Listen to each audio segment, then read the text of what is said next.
Good morning, all of you. I am Vikram Kumar Gautam.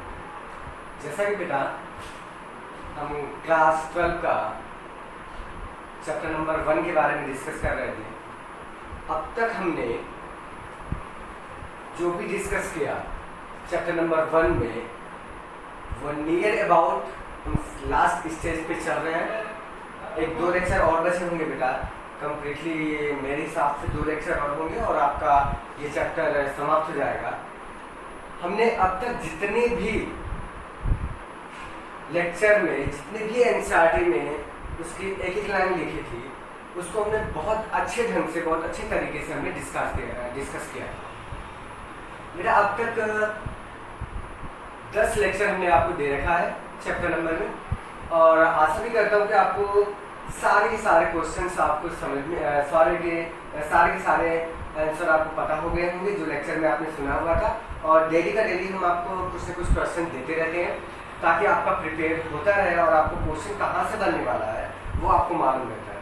तो बेटा क्योंकि उससे ज़्यादा आपको क्वेश्चन बना सकता है लेकिन उससे ज़्यादा टफ नहीं बना सकता, इसलिए हमने जो लेक्चर का जो बड़ा इंपॉर्टेंट पॉइंट रहता है उसके हम क्वेश्चन में आपको दे रखे रहते हैं।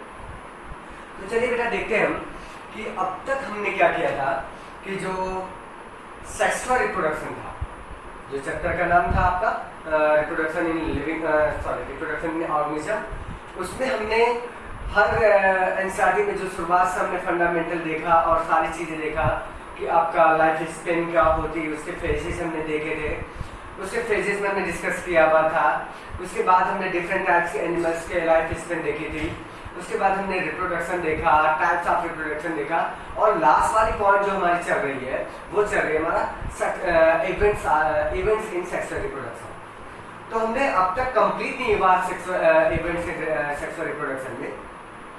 तो सेक्सुअल रिप्रोडक्शन का जो इवेंट्स था उसमें हमने आपको 3 फेजेस बताए थे, 3 फेजेस बताए थे जो आपको बताया था प्री फर्टिलाइजेशन इवेंट्स और फर्टिलाइजेशन फेज और एक लास्ट वाला आपका था वो था पोस्ट फर्टिलाइजेशन इवेंट। तो हमको जहाँ तक आपका हमारा पहला पॉइंट था, पहला जो इवेंट था प्री फर्टिलाइजेशन इवेंट, वो हमने बेटा आपको क्लियर कर लिया है, ठीक है। लेकिन उससे पहले हमको ये याद रखना है कि हमने कुछ आपको यहाँ पे आपको सुविधा के लिए हमने आपको फ्लो चार्ट पे ब्लैक बोर्ड पे सारी चीज़ें फेजेस के बारे में लिख दिया है, उसकी समरी एक बनाकर लिख दी है ताकि आपको उसको नोट कर लीजिए, स्क्रीनशॉट ले लीजिएगा, नोट कर लीजिएगा और आपको आगे क्या भी प्रॉब्लम नहीं होगी और आपकी समरी से सारे क्वेश्चन आपको क्लियर हो जाएंगे कि वो पढ़ना क्या क्या चीज़ें हमको अध्ययन करनी है।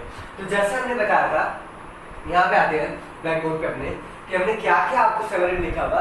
जैसे हमने बताया था कि एक सेक्सुअली जो ऑर्गेनिज्म होता है जो सेक्सुअल रिप्रोडक्शन करता हो उसके लिए क्या क्या इवेंट्स होते हैं। तो हमने देखा कि जो सेक्सुअल रिप्रोडक्शन करने वाले होते हैं उनमें हमने बताया फेजेस इन लाइफ स्पेन, कि लाइफ स्पेन की फेज भी होती है, ठीक है, रिप्रोडक्शन करने के लिए वो हमने डिस्कस किया हुआ। तो यहाँ पर हमने देखिए आपको दिया हुआ जुवेनाइल या वेजिटेटिव फेज, उसको क्लियर किया हुआ लेक्चर में। दूसरा फेज हमने बताया था आपको रिप्रोडक्टिव फेज होता है।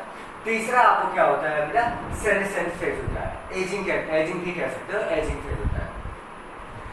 नेक्स्ट पॉइंट पे आते हैं कि रिप्रोडक्टिव फेज में हमने देखा था रिप्रोडक्टिव फेज में ही कोई ऑर्गेनिज्म सेक्सुअली रिप्रोडक्शन करता है।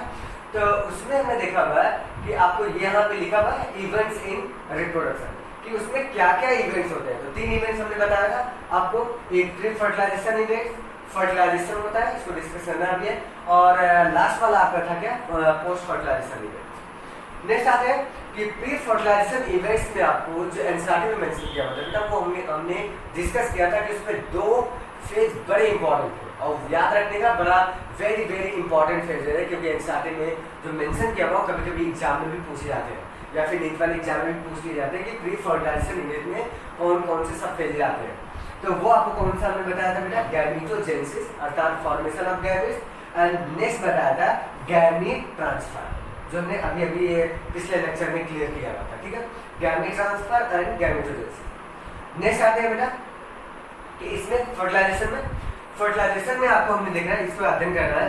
दूसरा जो था फर्टिलाइजेशन में 2 चीजें आपको पढ़नी है, हम डिस्कस करेंगे तो क्लियर हो जाएगा। एक हमने लिखा हुआ है इन स्टैंडर्ड फर्टिलाइजेशन, एग्जांपल उसके हमने आपको नोट डाउन किए हुए, एक बोने फिशेज में ऐसा देखने को मिलता है एंड एम्फीबियंस में देखने को मिलता है। नेक्स्ट आपका दूसरा था, उसमें आपको इंटरनल फर्टिलाइजेशन में के एग्जांपल्स आपको हमने दे रखे हुए रेप्टाइल्स, बर्ड्स एंड मैमल्स, ठीक है। अब आते हैं लास्ट में आपको पढ़ना क्या था, पोस्ट फर्टिलाइजेशन इवेंट्स में आपको इसमें भी दो घटनाएं आपको है, एक है meiosis and spore formation in organism with haplontic life.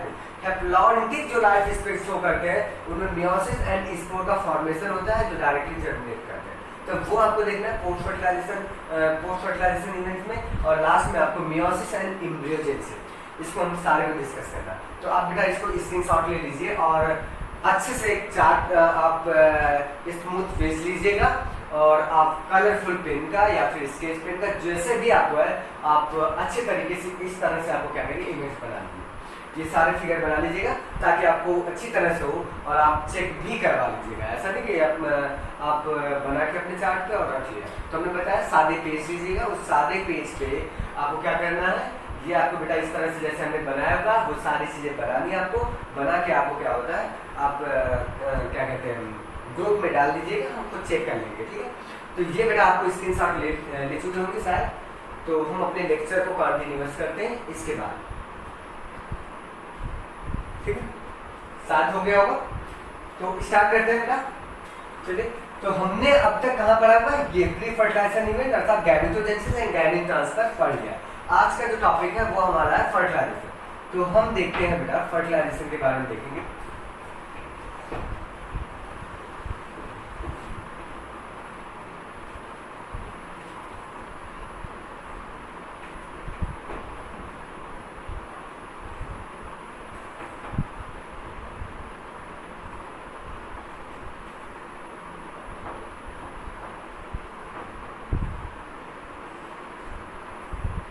Okay, अब आपको हमने बताया था आज के लेक्चर में फर्टिलाइजेशन पे डिस्कस करना है। तो फर्टिलाइजेशन होता है क्या है, उसमें देखेंगे जो आपने लिखा होता है एक्सटर्नल फर्टिलाइजेशन क्या होता है बेटा और इंटरनल फर्टिलाइजेशन क्या होता है, इन सारे के बारे में डिस्कस करते हैं। और आज क्लियरली आपको समझ में आ जाएगा कि फर्टिलाइजेशन की प्रोसेस है क्या, क्योंकि आपने छोटी कक्षाओं में पढ़े होंगे, 10th में भी रहा होगा रिप्रोडक्शन, वहाँ पर भी हमने फर्टिलाइजेशन के बारे में पढ़ा था लेकिन डिटेल में नहीं पढ़ा था, ठीक है। तो यहाँ पर हम देखते हैं फर्टिलाइजेशन आपका जो दूसरा इवेंट्स है, ठीक है। इवेंट्स के बारे में पढ़ रहे थे, तो हमारा पॉइंट जो आज का है वो है बेटा फर्टिलाइजेशन।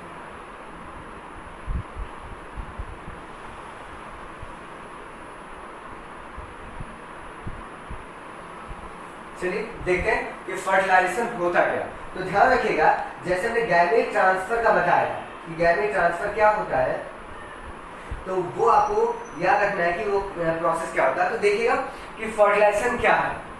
फर्टिलाइजेशन एक ऐसी प्रोसेस होती है जिसमें आपको मोस्ट इम्पॉर्टेंट बड़ा सेक्सुअल रिप्रोडक्शन का जो फर्टिलाइजेशन है, fertilisation is the most important event for the sexual reproduction, जो हमने डिस्कस किया होता है। क्योंकि जब तक गैमेट्स आपको फ्यूचर नहीं होगा या उसका फर्टिलाइजेशन नहीं होगा तब तक आपको क्या होता है सेक्सुअल रिप्रोडक्शन कंप्लीट नहीं हो सकता। तो सेक्सुअल रिप्रोडक्शन का जब सबसे मोस्ट इम्पॉर्टेंट कैरेक्टरिस्टिक फीचर कह सकते हो, कैरेक्टरिस्टिक कह सकते हो, इट इज वो है क्या आपका फर्टिलाइजेशन। तो फर्टिलाइजेशन आपको देखिए एनसीईआरटी में भी आपको साफ साफ लिखा हुआ है the most vital event of sexual reproduction in perhaps the fusion of gamete.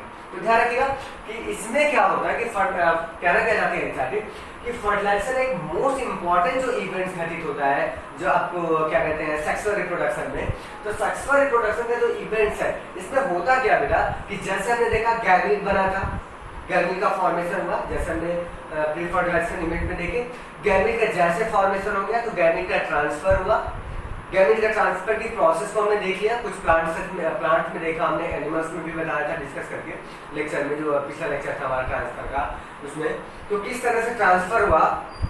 Next point आपको हमने बताया क्या कि वो सारी चीजें आपको, अब गैमीट बन गया, गैमीट पहुंच भी गया, जो मेल एंड फीमेल गैमीट जो होते हैं ये प्रोसेस वही होती है कि इस इवेंट्स में क्या घटित होता है, सिर्फ एक ही चीज आपको घटित होती है कि बेटा मेल गैमीट और फीमेल गैमीट दोनों आपस में क्या करते हैं फ्यूज हो गए। The male gametes and the female gametes fuse together. ध्यान रखिएगा इसमें मेल गैमेट जो रहेगा और female gamete, the fusion of male gamete and female gamete is called as fertilisation. कह सकते हो कि नर युग्मक का और मादा युग्मक के संलयन की प्रक्रिया को ही हम क्या कहते हैं, निषेचन कहते हैं। हिंदी में बेटा कोई प्रॉब्लम ना हो। तो ये आपको रहा कि फर्टिलाइजेशन में घटित होती है। फिर दूसरा आपको एनसाइड में क्या लिखा हुआ कि the fusion of male gamete and female gamete, प्रायः एक इवेंट होता है, इसमें क्या घटित हुआ कि मेल गैमेट फ्यूज कर रहा है और फीमेल गैमेट फ्यूज कर रहा है। और इसके लिए एक और यूज करते हैं, वर्ड यूज करते हैं कि आपको जो एनसाइड में लिखा हुआ है, this process is called as the fusion of male gamete and female gamete, this process is called as syngamy. ये ध्यान रखिएगा, एक वर्ड हमने आपको यूज किया सिंगैमी, ध्यान रखिएगा सिंगैमी। ये एनसाइड के आपके लाइन में भी दिया था आपको, फर्टिलाइजेशन की दूसरी लाइन में कि सिंगैमी क्या होता है, कि आपको ध्यान रखिएगा कि ये क्या होता है, the fusion of male gamete and female gamete and this process is called as the syngamy. हम उसको सिंगैमी कर रहे हैं या फर्टिलाइजेशन। एक्चुअली क्या हुआ कि आपके एनसीईआरटी में जो लिखा हुआ है तो वो आपको दो वर्ड मिले, तो आप कह देंगे कि सर में आपने फर्टिलाइजेशन भी लिखा हुआ सिंगैमी, बात एक ही कह रहे हैं, फ्यूजन ऑफ गैमेट्स की, मेल गैमेट की फ्यूजन और फीमेल गैमेट की फ्यूजन को हम क्या कहते हैं, फर्टिलाइजेशन कहते हैं, हम क्या कहते हैं, सिंगैमी कहते हैं। तो ये सिंगैमी इसका सिनोनिम्स है, या फर्टिलाइजेशन की है या सिंगैमी की है, जो एनसीईआरटी लिखा हुआ एनसीईआरटी के बेस से कहा गया है, उसकी सिनोनिम्स होती है, उसका पूरक होता है ना। फर्टिलाइजेशन का पूरा क्या है, सिंगैमी है, सिंगैमी का पूरा क्या है, फर्टिलाइजेशन। दोनों घटनाएं एक है, लेकिन अगर बायोलॉजी के हिसाब से देखा जाए, यदि हमसे पूछोगे जब बायोलॉजिकल हिसाब से देखा जाए, वो तो एनसीईआरटी में जो लिखा था वो मैं बता रहा हूँ, लेकिन एग्जैक्टली अगर बायोलॉजिकल हिसाब से देखा जाए तो ये दोनों डिफरेंट क्या होते हैं, वर्ड्स हैं, और डिफरेंट आपको इसके कंडीशन होती है कि इसके डिफरेंट आपको फेनोमेना है। ध्यान रखिएगा, हम उसको क्लियर करते हैं कि डिफरेंट हमने क्यों कहा। यहाँ पे एनसीईआरटी कह रही कि दोनों सेम है, दोनों एक ही है, लेकिन हम क्या कह रहे हैं आपको, क्या फर्टिलाइजेशन अलग इवेंट्स है और ये सिंगैमी अलग है। क्योंकि देखिए जब मेल गैमेट्स और फीमेल गैमेट्स दोनों जब फ्यूज करते हैं आपस में, ध्यान से सुनिएगा कि मेल गैमेट्स और फीमेल गैमेट्स जब फ्यूज करते हैं तो इस प्रोसेस को हम क्या कहते हैं, सिंगैमी।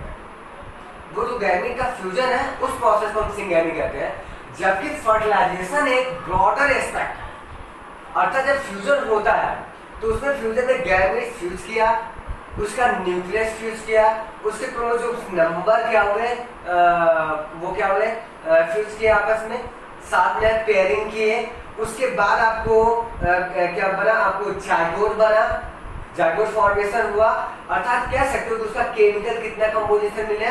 तो ये सब हम फर्टिलाइजेशन के उपरांत पढ़ते हैं कि यदि हम फर्टिलाइजेशन पढ़ रहे हैं तो हमको सारी घटनाएं क्रम से देखनी कि वो गैमेट बना, फिर ट्रांसफर हुआ तो वो किस तरह से पोजीशन में ट्रांसफर होकर गया और फ्यूजन कैसे हुआ, उसमें क्या क्या घटनाएं घटित हुई, उस प्रोसेस को, उस ब्रॉडर एस्पेक्ट के लिए हम क्या करते हैं, यूज करते हैं फर्टिलाइजेशन।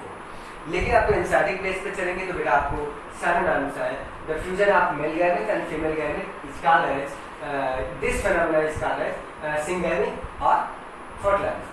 दोनों वर्ड आप पे है, यहाँ पर क्लियर हुआ फर्टिलाइजेशन का। तो ध्यान रखिएगा जब फ्यूजन का गैमेट का फ्यूजन हो जाता है तो बेटा उसके उपरांत आपको क्या बनता है, जाइगोट बनता है। याद है कि जब फ्यूजन हो जाएगा जाइगोट बनेगा, और जाइगोट के बाद जाइगोट में क्या होगा, माइटोसिस डिवीजन होने लगेगा, और जैसे ही जाइगोट बना, zygote is the result of fertilisation. जब तक जाइगोट नहीं बनेगा तब तक आपको क्या होगा, फर्टिलाइजेशन आपको क्लियर नहीं होगा, अर्थात जाइगोट ही इंडिकेट करता है कि फर्टिलाइजेशन क्रिया हो चुकी है।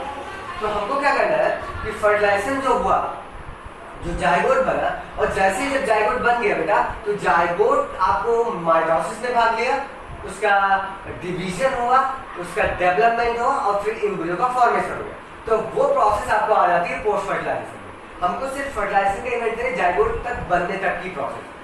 तो वही चीज आपको घटना घटती है कि वो फ्यूजन हुआ, कैसे हुआ, जब जाइगोट बन गया तो उसके बाद वाली घटना जो घटित होती है वो आपको पोस्ट फर्टिलाइजेशन में कराती है।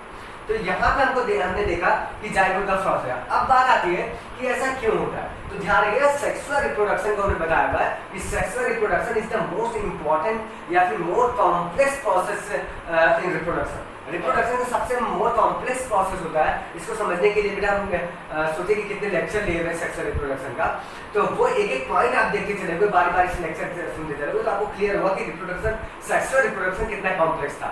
हम इवेंट देख रहे हैं, उसके बाद भी देखे थे गैमेट क्या क्या चीजें होती है। तो ये ध्यान रखना है कि सेक्सुअल रिप्रोडक्शन में गैमेट का बनना बड़ा इंपॉर्टेंट था और गैमेट का फ्यूजन बड़ा इंपॉर्टेंट। उससे इंपॉर्टेंट आपका क्या है, गैमेट का फ्यूजन। तो हम यहाँ देखते हैं कि जब गैमेट का फ्यूजन होता है, फ्यूजन कंडीशन हो गई, फ्यूजन के बाद आपको जाइगोट बना, ये आपको जाइगोट बनता है, और जाइगोट जब बन जाता है बेटा तो उसके लिए हमने ये वर्ड यूज किया कि सिंगुलरिटी में जाते हैं फर्टिलाइजर। अब बात आती है एनसीईआरटी की थोड़ी सी नीचे वाली बात आपको देखते, बड़ा इंपॉर्टेंट पॉइंट लिखा है, कह रहा है कि what would happen if singularity does not occur. कह रहा है यदि, ध्यान से सुनिएगा, यदि आपको क्या होता है, सिंगुलरिटी की क्रिया ना हो, तब क्या घटना घटित होती है, या फिर तब क्या होता है, क्या वो मेल गैमेट्स और फीमेल गैमेट्स अगर फ्यूज ना करे, वो दोनों आपस में फ्यूज ना करे, अर्थात सिंगुलरिटी ना हो, तो उसके उपरांत उन गैमेट्स का क्या होता है, क्या वो दोबारा से जर्मिनेट करते हैं या कोई जीवधारी का निर्माण करते हैं। तो बेटा ध्यान से सुनेगा कि जो जनरली क्या होता है, हम mail gametes and female gamete, तो मेल गैमेट जनरली क्या होता है बेटा, मोटाइल होता है, हम जानते हैं मेल गैमेट मोटाइल होता है।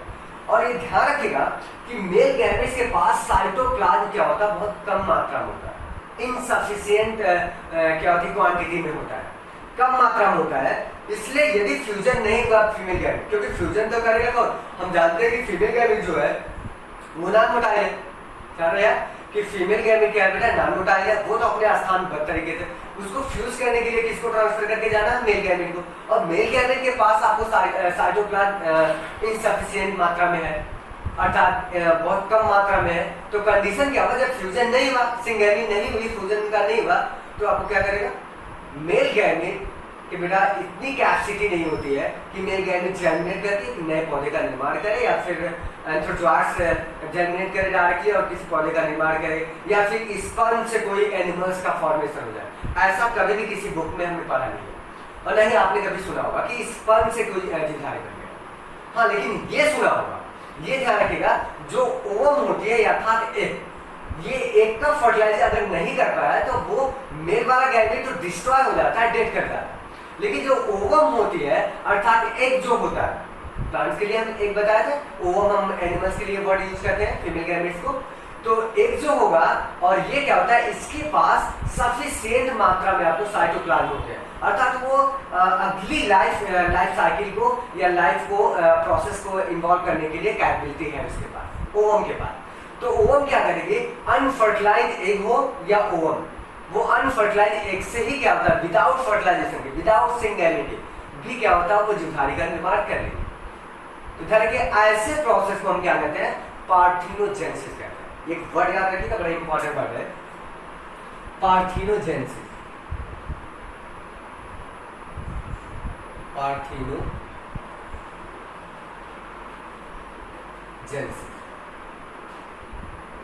ध्यान रखिएगा, पार्थिनोजेनेसिस का हमने वर्ड यूज नाम दिया बेटा, तो ध्यान रखिएगा, ये कभी कभी पूछा, बड़ा इंपॉर्टेंट है, पार्थिनोजेनेसिस क्या होती है।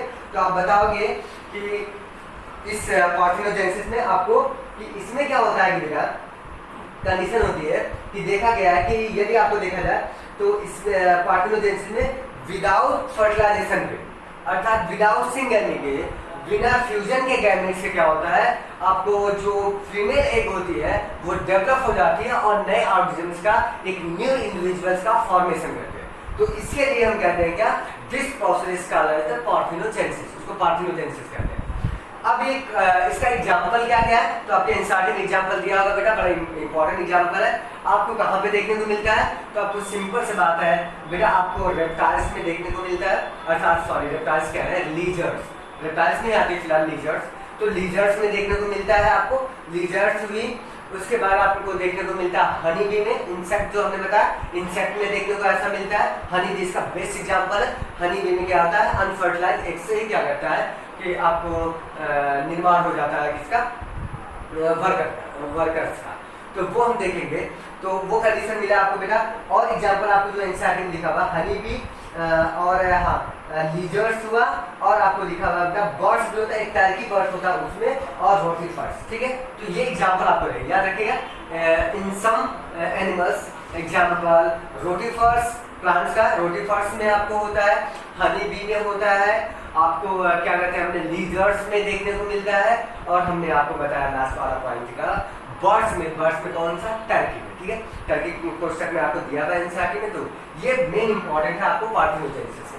तो पार्थिनोजेनेसिस क्लियर हुआ कि हमने कहा ना कि जब फर्टिलाइजेशन नहीं हुआ, सिंगेमी नहीं हुआ, तो इस प्रोसेस से घटना होती है। कि क्या कहता है, कुछ एग्जाम्पल मैंने दिए हुए हैं, उनमें क्या होता है, जो फीमेल होता है वो फीमेल गैमेट क्या होती है, आपको फॉर्मेशन में आगे आपको लिखा भी होगा बेटा, कि आपको बड़ी इंपॉर्टेंट पॉइंट आपको हमने देखा हुआ। देखिए आपको बड़ा इंपॉर्टेंट लिखा हुआ, the female gamete undergo develop to form new organism without fertilizer, this phenomena is called as parthenogenesis. लिखा हुआ बेटा आपको एनसीईआरटी में हमने पढ़ा कि ये ध्यान रखिएगा, उसमें साफ साफ लिखा हुआ female gamete, the female gamete undergo, मतलब आपको फीमेल गैमेट मेल और नॉट मेल गैमेट। हमने कभी इलेक्शन में भी आपको शुरुआत में बताया कि मेल गैमेट आपको क्या होता है, अनसफिशिएंट मात्रा में उसके पास साइटोप्लाज्म रहता है, इस वजह से वो लाइफ आपको स्टार्ट नहीं कर सकता। लेकिन आपको क्या होता है कि जो फीमेल गैमेट होता है उसके पास कैपेसिटी है साइटोप्लाज्म की, उसके पास इतने साइटोप्लाज्म है मात्रा में कि वो बेटा लाइफ को स्टार्ट करने के लिए कैपेबल है। इसलिए वो क्या करता है, बिना फर्टिलाइजेशन के वो एग हो, या फिर आपको क्या होता है कि ओवम हो, इनके द्वारा क्या होता है न्यू इंडिविजुअल का फॉर्मेशन हो जाता है, और उस फेनोमेना को हम क्या कहते हैं बेटा, पार्थिनोजेनेसिस कहा जाता है। तो क्लियर हुआ कि पार्थिनोजेनेसिस क्या हुआ, पार्थिनोजेनेसिस में क्या हुआ कि अनफर्टिलाइज्ड एग या female gamete undergoes to different and produce to new organisms is called as the parthenogenesis। तो ये पार्थिनोजेनेसिस में हमने देखा कि ये पार्थिनोजेनेसिस बड़ा इंपॉर्टेंट था आपका, कि पार्थिनोजेनेसिस एनसीईआरटी में आपको बड़ा इंपॉर्टेंट पूछा जाता है। नेक्स्ट आते हैं, यदि आपको फर्टिलाइजेशन हो गया, तो यदि सिंगेमी का प्रोसेस हुआ, अब तक तो हमने ये डिस्कस किया था जो एनसीईआरटी का मेंशन लिखा हुआ था कि भाई यदि सिंगेमी का प्रोसेस नहीं हुआ तो उस उपरांत क्या हो सकता है, या फिर क्या घटना कैसे हो सकती है। लेकिन अब क्या हुआ कि अगली पॉइंट पे आते हैं बेटा कि वेयर डज सिंगेमी अकर, कि सिंगेमी जो होता है, फ्यूजन ऑफ गैमेट कहाँ पे होता है, उसका कोई मीडियम होता होगा या कैसे होता है, तो वो प्रोसेस हम देखते हैं बेटा एनसीईआरटी का। हम देखते हैं in most aquatic organism such as majority of algae and fishes as well as amphibia, syngamy occurs in the external medium outside the body of the organism। This type of gamete fusion is called as the external fertilization। Simple सा बेटा, बड़ा normal तरीके से दिया हुआ है कि वो बात कर रहा है फर्टिलाइजेशन में कि यदि आपको सिंगेमी हुआ तो किस मीडियम में, तो कह रहा है मोस्ट ऑफ द ऑर्गेनिज्म है, मोस्ट ऑफ द ऑर्गेनिज्म या फिर सेवरल ऑर्गेनिज्म। एग्जांपल में आपको दे रखा हुआ है बेटा, आपको कहा जाए तो वो आपको एग्जांपल में क्या देखा हुआ कि आपको फिशेस के बारे में कह रहा है, aquatic animal, aquatic life. Aquatic animal का मतलब होता है जो आपको जल में रहने वाले जीव होते हैं, क्योंकि बेटा वो एक्वेटिक एनिमल्स जो होते हैं, जो उनमें क्या होता है जनरली एक्सटर्नल फर्टिलाइजेशन होता है। अब बात आई कि एक्सटर्नल फर्टिलाइजेशन दो टाइप से होते हैं, एक एक्सटर्नल होता है और एक इंटरनल होता है। दोनों को डिस्कस करेंगे हम अभी। एक्सटर्नल और इंटरनल दोनों डिफरेंस आपको पता होगा जो दिया भी आपको इंसान। तो बेटा क्या होता है, जो एक्वेटिक मीडियम में एनिमल्स होते हैं उनमें जो मीडियम होता है फ्यूज करने का गैमेट्स का, वो होता है बेटा वाटर। ठीक है, क्योंकि जल में रहने वाले जो जीवधारी होते हैं उनको मीडियम में प्राप्त होता है वाटर, बड़ा एग्जैक्टली मीडियम होता है जो जिसमें क्या होता है मेल गैमेट क्या करेगा, वो तैरकर आपको पहुंच जाता है कहाँ तक, फीमेल गैमेट तक। अब ध्यान रखना है कि उनमें जब मेल एंड फीमेल जो ऑर्गेनिज्म है, जैसे हमने अभी भी कहा कि एक्वेटिक एनिमल्स में क्या क्या आ सकते हैं, तो आपको एग्जांपल में आपको लिखा भी है कि बेटा एम्फीबिया होते हैं, फिशेज होती हैं, एम्फीबिया भी होते हैं, फिशेज एम्फीबिया आपको यही दे रखा हुआ है। एग्जांपल में आपको क्या कहते हैं, एम्फीबियन होते हैं, फिशेज होती हैं, और आपको एल्गी भी होती है। ठीक है, एल्गी, फिशेज एंड एम्फीबियन। इनमें क्या होता है कि मेल गैमेट क्या होता है, वाटर मीडियम में तैरते हुए फीमेल गैमेट के पास पहुंचता है, वहां फ्यूज हो जाता है। तो उसका सोचो कि फ्यूजन कहाँ हो रहा है, किसी एनिमल्स के बॉडी के अंदर नहीं हो रहा, उसका मीडियम में होता है, अर्थात आउटसाइड द बॉडी, कह सकते हैं इनसाइड बॉडी के अंदर नहीं हो रहा है। फीमेल क्या होती है, अपने एक को वाटर मीडियम में छोड़ देती है, मेल जो होता है अपने एक को वाटर मीडियम में छोड़ देता है। क्लियर हुआ। अब वो मीडियम क्या मिला आपको, वाटर मिला, तो एक पड़ा हुआ है, एक जगह पे पड़ा हुआ है फीमेल का, और वाटर में ही, और क्या होता है वाटर में ही कौन छोड़ा आपको मेल वाला। अब वो मेल जो मोटाइल होता है क्योंकि उसकी कैपेसिटी है मूवमेंट करने की, तो वो तैरता हुआ फ्लोटिंग करता हुआ क्या होता है फीमेल के पास पहुंच जाता है और फ्यूज करता है। तो ऐसे फर्टिलाइजेशन को, अर्थात ऐसे फ्यूजन को, ऐसे फर्टिलाइजेशन प्रोसेस को, इस फेनोमेना को हम कहते हैं बेटा एक्सटर्नल फर्टिलाइजेशन। तो क्लियर होगा आपको, हमने देखा इसमें external fertilisation, external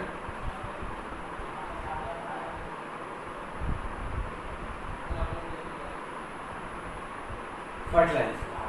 external fertilisation का क्या हुआ, क्लियर हुआ, बिल्कुल समझ में आएगा कि एक्सटर्नल फर्टिलाइजेशन कि आपको फ्लोटिंग करने के लिए जो एक्वेटिक मीडियम में, जरा हमको देखिएगा जहां पे भी एक्वेटिक मीडियम है, जो जलीय जीव है, उन सब में ध्यान रखिएगा उसमें एक्सटर्नल फर्टिलाइजेशन ही होता है।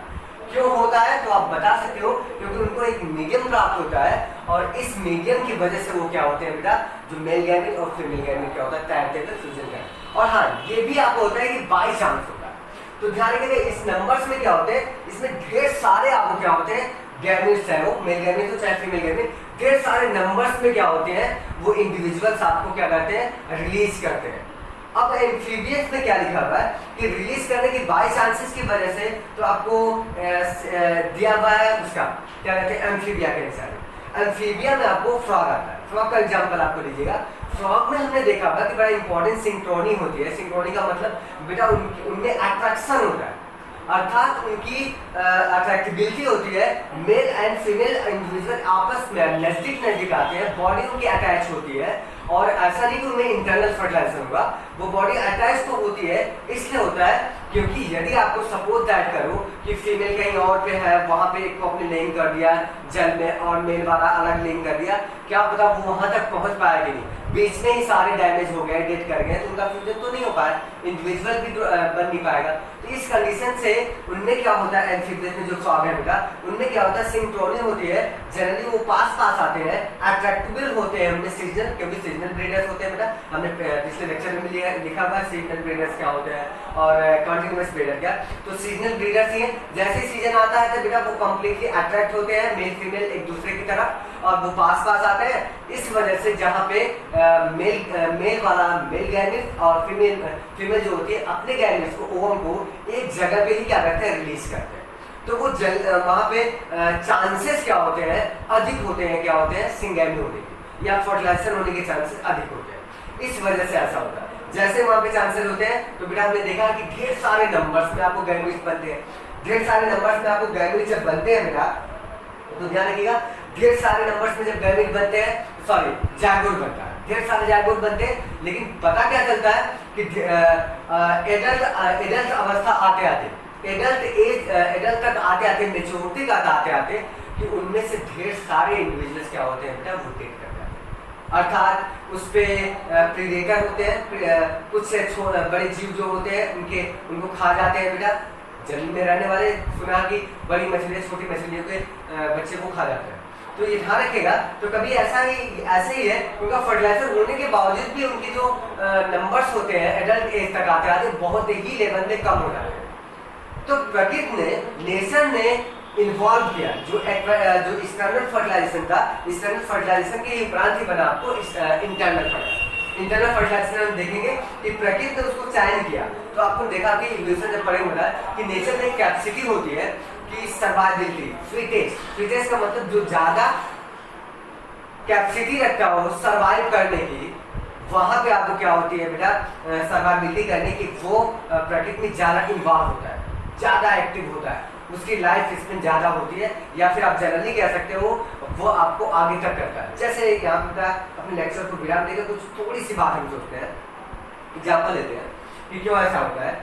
जैसे आपको भूगोल तो हमने पढ़ा नहीं है बेटा, जियोग्राफी, लेकिन जियोग्राफी का ही मैटर बता रहा हूँ। कहा जाता है कि जो अर्थ होती है हमारी, अर्थ का जो इक्वेटर है, इक्वेटर पे क्या होता है जितने भी देश प्रेजेंट है, ध्यान से सुनिएगा बेटा, आपके हमारे लेक्चर से ही समझ लीजिएगा। इक्वेटर पे क्या होता है जितने भी देश प्रेजेंट है, वहां पे जो जलवायु होती है वो बड़ी अच्छी मिलती है। जैसे हमारा इंडिया हो और बहुत सारे देश हैं, इंडिया, पाकिस्तान, बांग्लादेश और कुछ अफ्रीकन है, तो वो है, तो उस पर क्या होता है, इक्वेटर पे जलवायु अच्छी मिली है, वहाँ पे फूड की एबिलिटी बड़ी अच्छी से होती है। जब फूड की एबिलिटी अच्छे से होती है तो कंडीशन क्या मिलता है बेटा, फूड की एबिलिटी अच्छे से हो रही है, मिल रहे हैं, तो उनको इतने लेजी होते हैं कि वो सोचते हैं कि हमारे यहाँ तो सब कुछ मिल रहा है, हमको ज़्यादा वर्क करने की ज़रूरत नहीं, थोड़ा सा वर्क किया आगे बढ़ जाते हैं कि हमको तो भोजन तो आसानी से प्राप्त हो जा रहा है। सारा रिलेटेड का इवोल्यूशन कैसे हुआ, और इसलिए आज जो नॉर्थ वाले होते हैं बेटा, जो यूरोप है इतना डेवलप है, इसलिए बताता हूँ क्यों, क्योंकि हमारे यहाँ बहुत आसानी से सारी चीज़ें मिल जाती थी, अवेलेबल होती थी, तो वो हार्ड वर्क करना ज़्यादा सुटेबल नहीं थे, अर्थात परिस्थितियाँ हमारे अनुकूल थी, फूड सर्वाइवबिलिटी बड़ी आसान थी। लेकिन भाई जो नॉर्थ में गए बेटा, जो इक्वेटर के आपको क्या होते हैं नॉर्थ में गए, तो कंडीशन क्या मिला, जैसे आपको यूरोप देख लिया था, यूरोप हुआ, नॉर्थ अमेरिका हुआ, वो बहुत ही डेवलप्ड कंट्री, विकसित देश। क्यों है, कभी सोचा है दिमाग से, या फिर आपने कभी कंपेरिजन किया कि भाई ऐसा क्यों है वहाँ के लोग कहते हैं कि बड़े बुद्धिमान है, बहुत तेज कर रहा है, सारे इक्विपमेंट वहाँ पे डेवलप करवा लेते हैं। भाई हम भी तो उसी ह्यूमन बीइंग की प्रजाति है, तो हम क्यों नहीं करते? तो वो पॉइंट हमने बताया बेटा, हमारे यहाँ बड़ा सुटेबल, हमारे यहाँ वर्क करने की सुविधा, हमारी सारी चीज़ें जलवायु मिल रही थी, इसलिए आसानी से यहाँ पे सर्वाइवबिलिटी आसान थी, इसलिए ज़्यादा हार्ड वर्क नहीं करते लोग, उतने पे रह गए थे। लेकिन जो नॉर्थ वाले थे, वहाँ पे क्या हुआ कि वहाँ पे सर्वाइवबिलिटी, वहाँ पे ठंडक बहुत पड़ती थी, बर्फ गिरता था, तो वहाँ पे सर्वाइवबिलिटी बड़ी कम चांसेस थी, और वहाँ के रहने वाले उसके अनुसार ढलना चालू किए, हार्ड वर्क किए कि हमको इस इन्वायरमेंट एडवर्स कंडीशन से कैसे लड़ना है, तभी हम जीवित रहेंगे। इसलिए वो बेटा हार्ड वर्क करने लगे, इसीलिए वो क्या हुए, ज़्यादा डेवलप हुए। क्योंकि अगर देखा जाए, कहानी बताता हूँ कि आपको पता है कि यदि आपको वहाँ पे जब बर्फबारी होती है, बर्फबारी ढेर बहुत तेज़ी से होती है, तो वहाँ के क्या होते हैं नागरिकों को कहा जाता है कि जो जहाँ पे है वहाँ पे इसी रहे, जैसे किसी मॉल शॉपिंग में है कोई, या फिर किसी रूम शोरूम में है, तो वो वहीं पे स्टे करना है, क्योंकि पूरी की पूरी बर्फ से क्या होती है, पूरे वहाँ के रास्ते ढक जाते हैं, कोई भी वाहन चल नहीं पाता। और आपको आश्चर्य होगा कि बेटा उसके बाद 2 घंटे बाद ही वो सारी की सारी चीज़ें आपको साफ कर दी जाती है, पूरा का पूरा रास्ता क्लीन हो जाता है उस पर। क्यों? क्योंकि उनके पास इक्विपमेंट है, उनके पास मशीनरी इतनी इन्वॉल्व की है कि वो 2 मिनट। लेकिन यहाँ पे मुंबई में आधे घंटे 2 घंटे बरसात हो गई तो पूरा का पूरा क्या होता है, पानी निकलने की जगह नहीं होती है, तो कंडीशन आपको ये मिलता है फिलहाल। तो कंडीशन कहने का मतलब ये रहा कि सर्वाइवबिलिटी आपको बड़ी इंपॉर्टेंट होती है। जैसे होता है एक्सटर्नल, हमने देखा कि फर्टिलाइजेशन तो हुआ, पास का बाई चांसेस होते हैं, ढेर सारे एग्स रिलीज किए जाते हैं, ढेर सारे एग रिलीज किए जाते हैं, बॉडी के बाहर होता है, और क्या होते हैं उनमें उनके प्रेडेटर भी बहुत है, प्रेडेटर आके उनको क्या रहते हैं, खा जाते हैं। एडल्ट होते तक क्या होते हैं, नंबर्स में कम संख्या में मिलते हैं, सर्वाइवबिलिटी उनकी कमी बची रह जाती है। और उनमें क्या होता है, कोई भी पैरेंटल केयर नहीं होता है कि कोई अपने क्या कहते हैं एक को प्रोटेक्ट करे। लेकिन जबकि हाई क्लास के जो इंडिविजुअल होते हैं, जैसे बर्ड्स में, रेप्टाइल्स में, जो एग लेइंग वाले इंडिविजुअल है, मैमल्स हुआ, जो बच्चे रहते हैं उनमें पैरेंटल केयर देखने को मिलता है बेटा, वो अपने बेबी को बहुत सारा क्या कहते हैं केयर करते हैं, जिससे कंडीशन में उसकी सर्वाइवबिलिटी अधिक होती है। और उसी सर्वाइवबिलिटी का इस नेचर में सबसे इम्पोर्टेंट एनिमल जो है बेटा वो है क्या, ह्यूमन बीइंग। हमारे पास अपने हर जीवों से एडवांस टाइम्स के नेचर हमारे पास वो सर्वाइवबिलिटी दी, और ये हमारे पास दिमाग मिला जो आपको हम यहाँ पे लेक्चर भी दे रहे हैं, और ऐसी कैपेसिटी किसी अदर एनिमल्स के पास नहीं है, सिर्फ किसके पास है, ह्यूमन बीइंग। तो सबसे नेचर का सबसे बनाया हुआ जो अच्छा सबसे इम्पोर्टेंट एनिमल्स है वो है बेटा ह्यूमन। उसके पास सोचने, समझने, बुरा और सही सारी चीज थिंकिंग करने की क्षमता अदर जंतुओं से अधिक है। ठीक है, तो आगे चलते हैं लेक्चर पे। तो हमारा ये समझ में आता है स्टैंडर्ड फर्टिलाइजेशन। स्टैंडर्ड का मतलब फ्यूजन जो गैमेट का हो रहा है, फर्टिलाइजेशन समझ में है, जो गैमेट का फ्यूजन हो रहा है वो आउटसाइड ऑफ द बॉडी, वो बॉडी के बाहर हो रहा है, अर्थात मीडियम में किसी हो रहा है, एक्वेटिक मीडियम में, अर्थात वाटर हो रहा है। तो ऐसे इंडिविजुअल में जो फर्टिलाइजेशन होता है आउटसाइड द बॉडी, उसको हम बोलते हैं क्या, एक्सटर्नल फर्टिलाइजेशन। क्लियर हुआ? आगे बढ़ते हैं बेटा। एक्सटर्नल फर्टिलाइजेशन फिर क्या इन मेनी टेरेस्ट्रियल ऑर्गेनिज्म, अगर हम कहा जाए ये तो एक्वेटिक मीडियम होता है, यहाँ पे नोट कर सकते हो बेटा, एक्वेटिक मीडियम आ गया,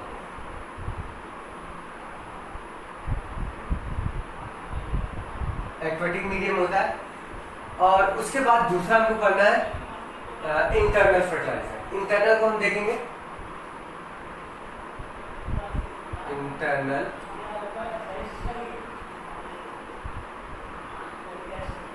फर्टिलाइजर। इन मोस्ट, आपको कह सकते हो in many terrestrial organism belonging to fungi, higher animals such as reptiles, birds, mammals, and majority of plant, bryophyta, tablephyta, gymnosperm and angiosperm. Syngeny occurs inside the body of organism. बड़ी important line लिखा हुआ है, पढ़ेंगे आपको clear होगा। वही हम तो समझा रहे हैं, सब एनसीईआरटी में दिया हुआ, उसी एक एक लाइन हमको क्या करना है, डिस्क्राइब करना है ताकि आपको क्लियरली समझ में आए। हमने कहा कि in most of the in many terrestrial, terrestrial का मतलब ये होता है, terrestrial, terrestrial organism. Terrestrial organism का मतलब क्या हुआ बेटा, जो लैंड पे रहते हैं, जमीन पे रहते हैं। जमीन तो फ्रॉग भी रहता है, लेकिन उसको क्या एम्फीबिया भी रहते हैं, लेकिन एम्फीबिया को हमने बताया क्या होता है बेटा, एक्सटर्नल फर्टिलाइजेशन होता है। फिशेज में क्या हमने बताया था, external bony fishes, bony fishes आपको एग्जांपल में जो चार्ट बनाया था वहां पे लिखा था बोनी फिशेज। फिर उसके बाद हमने एक्वेटिक मीडियम की बात की थी, तो वो एम्फीबियन हुआ, फ्रॉग हुए, इनमें सब में आपको क्या होता है, एक्सटर्नल फर्टिलाइजेशन होता है। ठीक, नेक्स्ट आपको in many terrestrial organism, example में आपको इंसानी का एग्जांपल लेते हैं बेटा। एग्जांपल में आपको क्या दिया था, जैसे आपको क्या दिया था, फंजाई, ठीक है, आपको दिया हुआ सॉरी फंजाई में हायर एनिमल्स, एग्जांपल में हायर एनिमल्स में लाइक जैसे आपको birds sorry reptiles, birds, mammals, इनमें और इन मेजॉरिटी ऑफ प्लांट्स में देखा जाए तो ब्रायोफाइटा, टेरिडोफाइटा, जिम्नोस्पर्म, एंजियोस्पर्म, इतने एग्जांपल आपको दे रखे हैं। वो इंसानी का एग्जांपल आप नोट डाउन करेंगे। इनमें क्या हुआ कि इनमें अधिकतर क्या देखने को मिलता है, जो सिंगेमी होता है, द फ्यूजन ऑफ गैमेट्स का, the fusion of gamete inside the body, जो गैमेट की फ्यूजन सिंगेमी की प्रोसेस होती है, वो प्रोसेस क्या होती है, उनके अंदर होती है। इसलिए इस बॉडी के अंदर होने वाले और इस फेनोमेना को और कह सकते हो द फ्यूजन ऑफ गैमेट्स, कह सकते हो the fusion of mail gametes and female gamete inside the female body. ध्यान रखिएगा, मेल बॉडी के अंदर नहीं होता, फीमेल बॉडी के अंदर होता है। ठीक है, मेल क्योंकि होता है ट्रांसफर करता है अपने गैमेट्स को, मेल वाले गैमेट को, तो फीमेल बॉडी के अंदर जाता है, क्योंकि फीमेल बॉडी के अंदर फीमेल गैमेट होता है, वो मोटाई भी होता है, वो ट्रांसफर होकर नहीं जा सकता। इस वजह से सदैव जो होता है वो फीमेल बॉडी के अंदर फर्टिलाइजेशन होता है। तो कंडीशन हमको क्या देखने को मिला कि फीमेल बॉडी के अंदर जब male gamete and female gamete fuse together या fuse inside the female body, this phenomena is called as the internal fertilization. उसको हम कहते हैं बाह्य निषेचन कहते हैं, इंटरनल फर्टिलाइजेशन कहते हैं। और इसको हमने ऊपर बताया था, एक्सटर्नल का मतलब होता है सॉरी एक्सटर्नल मतलब होता है बाह्य निषेचन, इंटरनल का मतलब होता है आंतरिक निषेचन। तो दो निषेचन हिंदी में मिल गया आपको। तो इंटरनल फर्टिलाइजेशन बिल्कुल समझना है कि बॉडी के अंदर, इनमें बॉडी के बाहर, ठीक, फ्यूजन आपको गैमेट जानते हो तो फर्टिलाइजेशन होता है, सिंगेमी होता है। एग्जांपल हमने बता दिया।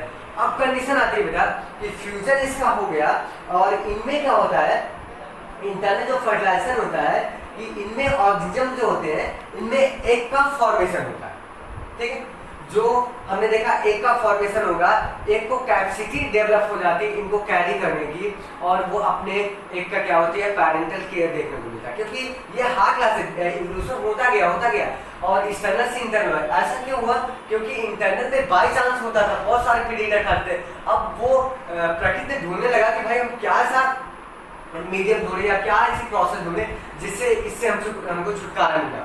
तो उन्होंने क्या किया, इंटरनल फर्टिलाइजेशन एक विधि है।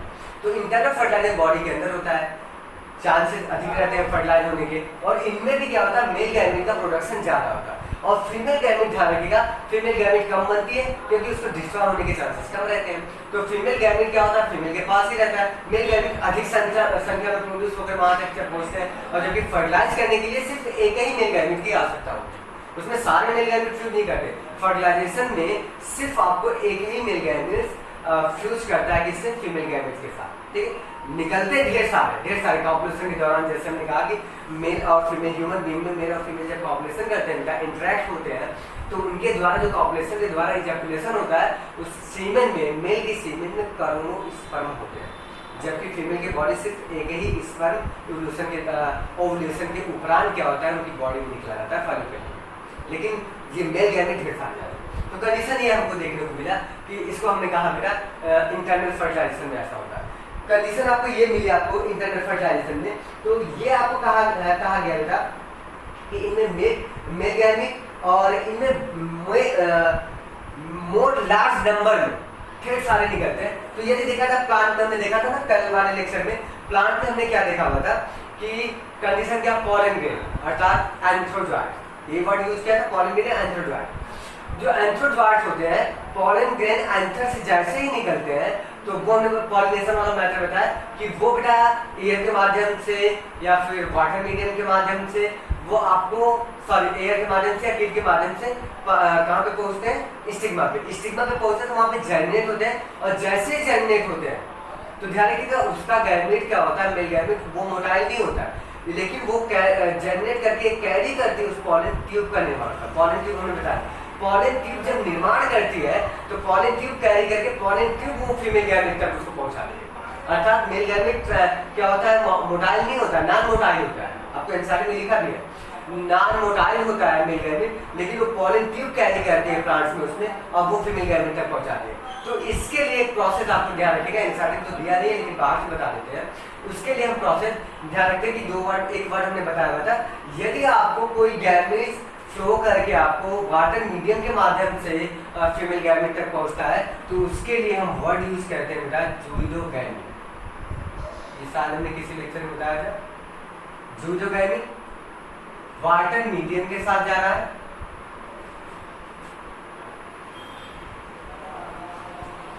वाटर मीडियम के साथ फ्लोटिंग करके जा रहा है, तो उसके लिए वर्ड यूज करते हैं जूडोगैमी। कभी एनसीईआरटी में वो नीट वगैरह में पूछा जाता है, तो ध्यान रखिएगा इनमें मेल गैमेट फ्लोटिंग करके फीमेल के पास पहुंचेगा। क्लियर। नेक्स्ट आपको यदि क्या होता है, किसी पॉलन ट्यूब द्वारा कैरी करता है, क्योंकि फीमेल गैमेट तो नॉन मोटाइल है, वो पॉलन ट्यूब क्या कर रही है, कैरी कर रही है, वो पॉलन ट्यूब कैरी करके वहां तक पहुंचाती है। तो इसके लिए एक वर्ड यूज किया जाता है बेटा, उसको कहते हैं साइफोनोगैमी।